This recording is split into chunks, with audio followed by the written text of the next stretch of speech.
Hey everyone, Roger here from Big Fat Simulations. I'm testing Airport Madness 3D Volume 2. I'm about to release update 1.214, which will hopefully fix a bad issue where aircraft were refusing to park. And before I release any update, I like to test it as much as possible. And while I'm testing, I figure it makes sense to make a video for you. Some people have been complaining about these new challenges I've added, in particular the San Francisco Firehose challenge. While I think these challenges add a great deal to the game, they have been considered very difficult by several users. I want to demonstrate how I do it, and it'll give you a chance to try some of my tricks and see if they work for you. So from here on, I may not do a lot of talking because I'll be busy concentrating. This video may not be any more exciting than watching someone play golf. Not that I've got anything against golf, just that it's not the most exciting sport in the world to watch. You may have noticed that with all of my departures, I've sent them to 10 right at San Francisco. That's the quickest way to get them airborne.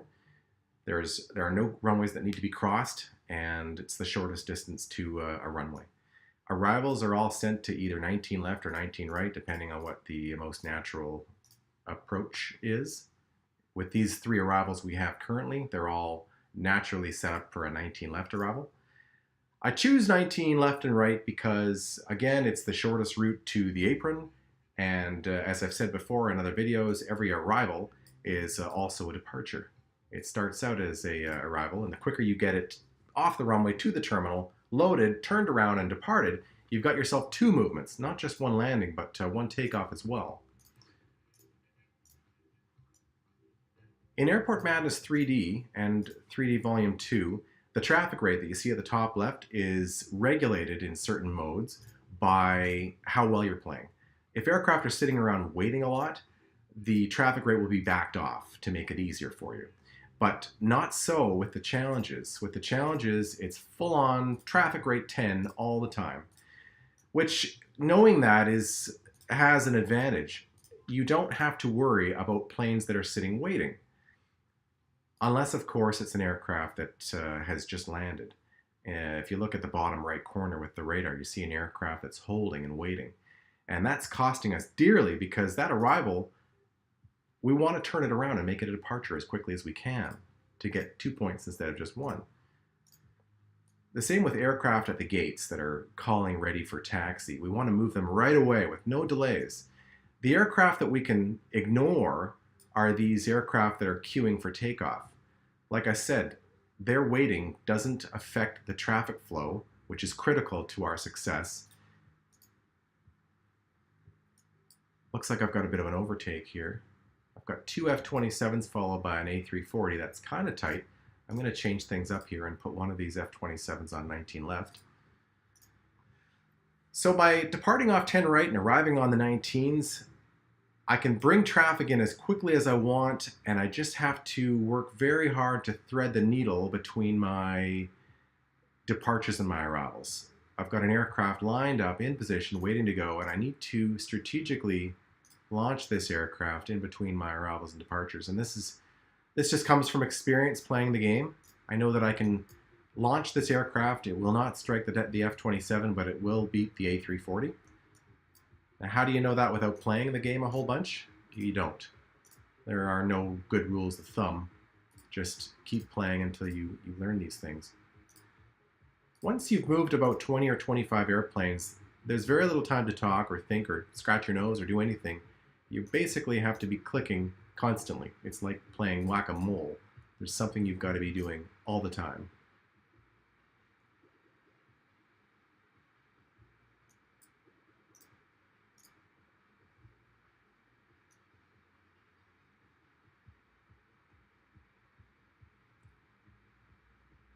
Like I said, we're threading the needle in between arrivals with our departing aircraft off of 10 right. And if the departures have to wait for a few minutes, that's no big deal. Just as in real life, sometimes airplanes just have to sit there and rot. And it's not your job to compromise safety to get rid of delays.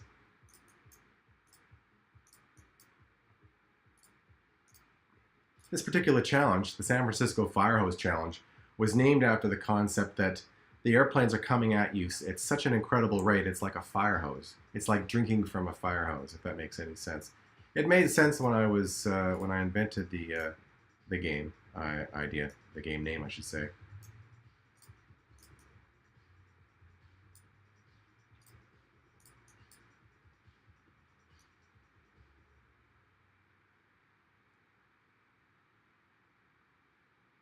You may have noticed that I barely turned the camera. I, in real life, you're scanning the entirety of your runways with real air traffic control. You're told to do that, but in this particular crazy challenge, it's important to never take your eyes off of the threshold and the intersection. You want to keep those both in sight at all times.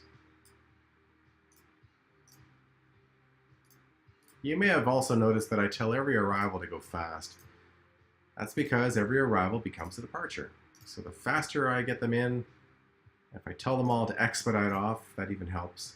It gets them to the terminal faster, it converts them into a departure faster. Like I said, I don't think I said this yet, but in these Firehose challenges, you've got to move 100 airplanes in just 20 minutes. Speaking of 100 airplanes in 20 minutes, I've moved 22 aircraft in 6 minutes. At that rate, I'm under the bar still, but I haven't really had a lot of departure intensity yet, and that usually comes after 5 or 10 minutes of gameplay. You watch all these actions I'm doing: cross, taxi, change runway, speed up. This is what I've memorized for this particular challenge, and I've gotten good at it. Once you build a system for yourself, it almost becomes a muscle memory thing.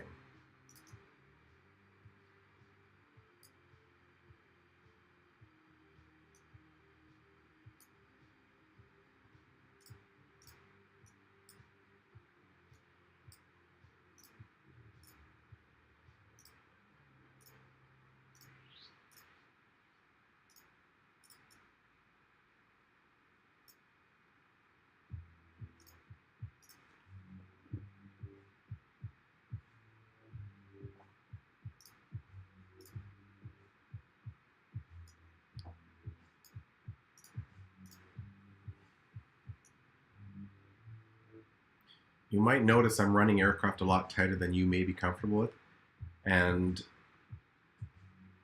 that is due to the fact that I created this game, and I've literally played it 10,000 hours since its inception 10 years ago with Airport Madness version 1.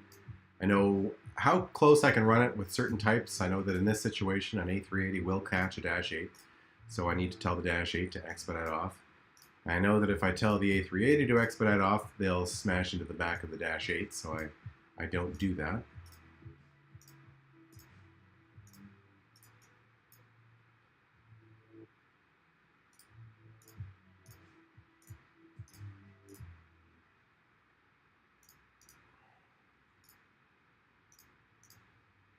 Oddly, I've never had a collision between an F-27-8 King Air, anything slow, with a jet right up behind it. Now, in real life, you'd probably be asking for trouble. But in this particular game, the faster traffic just never really catches the slower aircraft. It could be that the departures are programmed to be removed from the game, approximately 1 mile off the end of the runway. But if you look at the speeds, this jet, it's not even going as fast as the F-27. It's still, the distance between the two is still getting greater. So I have, whoops, look what I just did. I broke my own rule. I landed somebody on 10 right. I was so busy talking that I forgot about my pattern. But that's okay. We'll just go with it. We'll just carry on like nothing ever happened.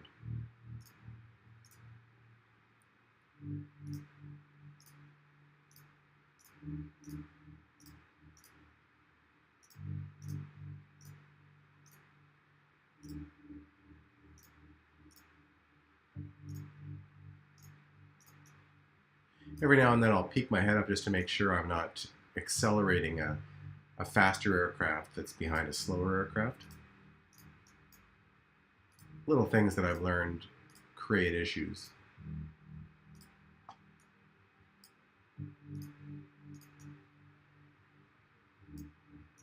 Since you are demonstrating so much patience in watching this 20-minute video of mine, I'll try to give you a few tips, a few tricks that some people may not be aware of.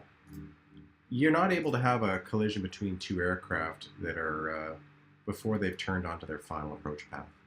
That's something that I disabled back in December because I learned that the game is impossible if you're having to worry about overtakes on the downwind leg, slower aircraft getting stuck in front of faster aircraft on the base leg.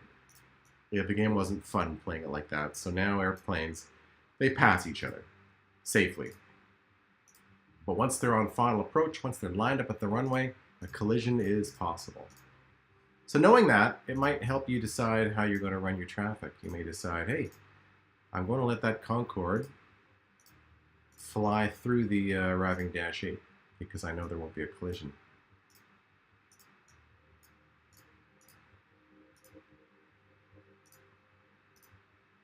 See how much work I made for myself by forgetting about this 747? I really should have landed that 747 on 19 right, but I forgot all about them. And not only did they cross my traffic on their landing, but now they're crossing my traffic twice again while they taxi to the apron. It's so much work and it's so much distraction.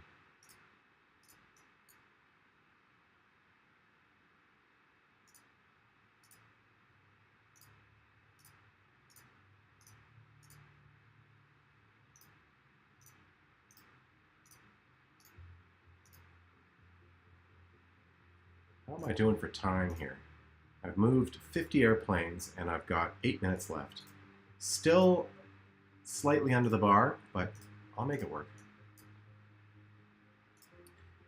I have to make this work. You know I'm going to make it work, because if I don't make it work, I'm not publishing this video. So without even scrubbing forward, you know it worked out. Oh, but maybe this is going to end it. Look at this. Look at that. That's tight. Oh man, slow down already. Look at that.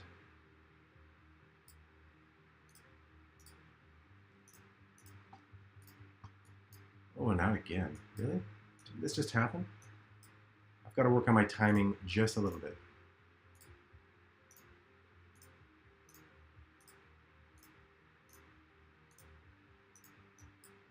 How are we doing here? Line up.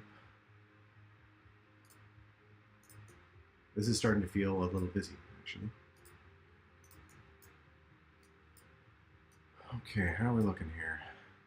We've got an A380 overtaking an F-27 on the downwind, but looking at the speeds and the angles, I think it's going to work out just fine. This is going to be incredibly tight. I just launched a 67 with a 777 on short final. I'll slow them down and make that work. That's going to be very tight at the intersection after it all shakes out. I'm going to slow them down even more. And as a result, I'll have to slow down the second aircraft.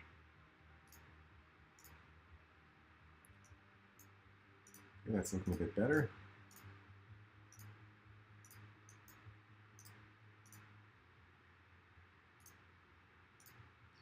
Like I said, it's okay to let these departures queue up like that. There's no penalty for it. Unless it's the end of the game. Oh, look at that. That's too tight. Slow down. Oh, nope. Expedite off. See that? I changed my mind twice. Slow down, no, speed up. No, slow down, no, speed up. Oh! God. What was I even thinking? Oh! Too much talking. That's what I blame for that. Yeah, so as I was trying to say, letting the departures queue up, there's no penalty for it. I know I'm going to launch them before the game ends, so I'm going to get the credits for those departures. If the game ends and they're still sitting there, then that's wasteful. Those are points that are gone. So while I'm playing, my priority is managing these choke points. Telling everybody to speed up, expedite off. And knowing the little rules, like a faster jet will never catch the slower Dash 8. A faster aircraft on the downwind will never catch the slower aircraft will never crash into the slower aircraft on the downwind because of the rules that have been added to Airport Madness 3D, preventing collisions outside of final approach.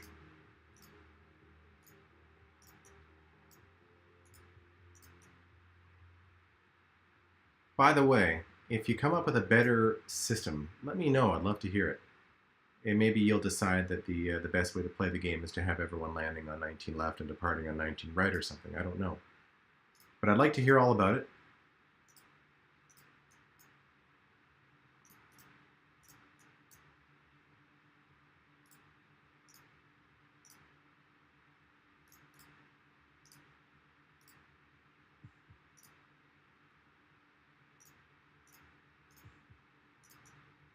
Oh, that's going to be tight. I'm going to tell that E340 to line up only. Because there's no way they're going to beat the traffic on final.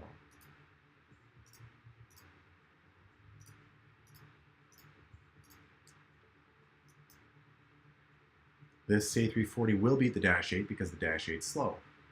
At their top speed, they're doing 164 on final.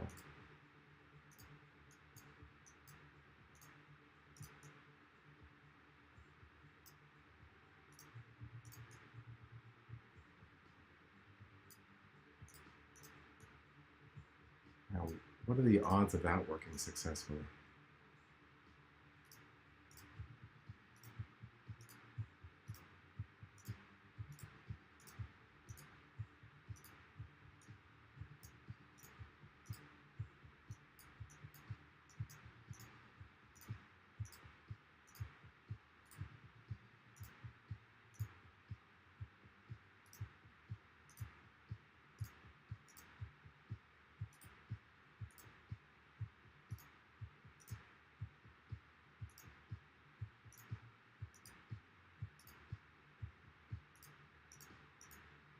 How's my stress meter looking at the bottom there? It's gone yellow.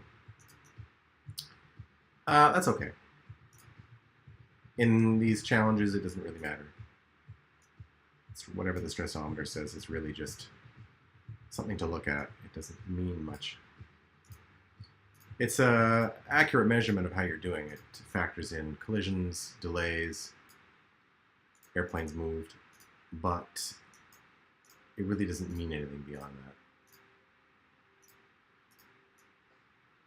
I've had people email me and tell me, but I've been playing magnificently. How could I possibly have a high stress level? Well, what can I say? It calculates planes moved, delays caused, collisions, and it decides how stressed out you are. Maybe you don't know how stressed you are. Okay, here's the situation. I've got an A340 overtaking an F-27 at a high rate of knots, but that's okay. Okay, I really should stop talking because I've only got 2 minutes left, and I really want to move 10 more planes to successfully achieve this challenge. Okay, this is the time where I need to get all these departures away. Now these departures that I told you not to worry about, it's time to start worrying about them because these are points. If I don't get them all in the air, that's just wasted points. Also, I've noticed that the end of the game is usually when the most collisions occur. I don't know why that happens. I think that's just one of the laws of nature. When it really matters, that's when it's going to screw up.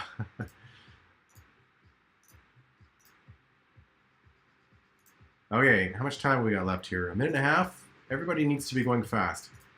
At this point, I'm not really too worried about getting these aircraft off of the ramp anymore because I know they're not going to make the runway. They're not going to ever register as a movement. They're just not. I don't even know why I'm clicking them.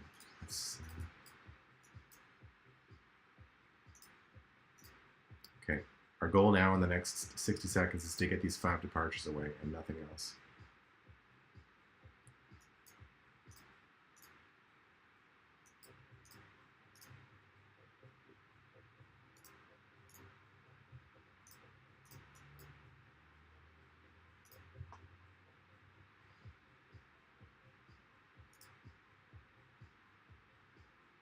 Look at that, I did it. Okay, I've completed the San Francisco Firehose challenge. Good for me. And if we go to high scores, there it is. I've completed one challenge with just 9 to go. Thanks for watching. The game looks stable. I'm going to release 1.214 tomorrow unless I get any more complaints via email. Have a great day.